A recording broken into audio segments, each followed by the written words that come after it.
আসসালামু আলাইকুম। আজকে 14ই মার্চ 2025। আমরা 12 তারিখ কক্সবাজার এসেছিলাম। আজকে চলে যাচ্ছি পর্যটক এক্সপ্রেসে, 7:45 ট্রেন। তো আজকে আমরা নিয়েছি সিঙ্গেল বার্থ।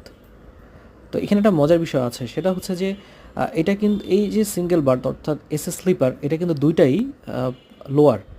তো এখানে যে সুবিধাটা হচ্ছে যে ডাবল বার্থের যে রুমের সাইজ, সেই ডাবল বার্থের রুমের সাইজেই আমরা সিঙ্গেল বার্থ পেয়েছি, এবং এটা আমাদের আসলে ফ্যামিলি যারা রয়েছেন, ফ্যামিলিতে ছোট্ট ফ্যামিলি, তাদের জন্য খুবই সুন্দর, খুবই ভালো একটা ব্যাপার। তবে এটা সম্ভব হয়েছে শুধুমাত্র রোজায় এসেছি এজন্য, অন্যথায় এটি কোনোভাবেই এটা পাওয়া সম্ভব ছিল না। এজন্য আলহামদুলিল্লাহ আমি, আমার ওয়াইফ, আমার ছোট্ট মেয়ে এই যে খুব আরামে আমরা যেতে পারবো আমরা আশা করছি। এটি এবং ঢাকা থেকে কক্সবাজার আসা এবং কক্সবাজার থেকে ঢাকা যাওয়া এসএ স্লিপারের অর্থাৎ কক্সবাজার এক্সপ্রেস এবং পর্যটক এক্সপ্রেসের টিকিট ভাড়া হচ্ছে 2350 টাকা। ধন্যবাদ সবাইকে। আসসালামু আলাইকুম।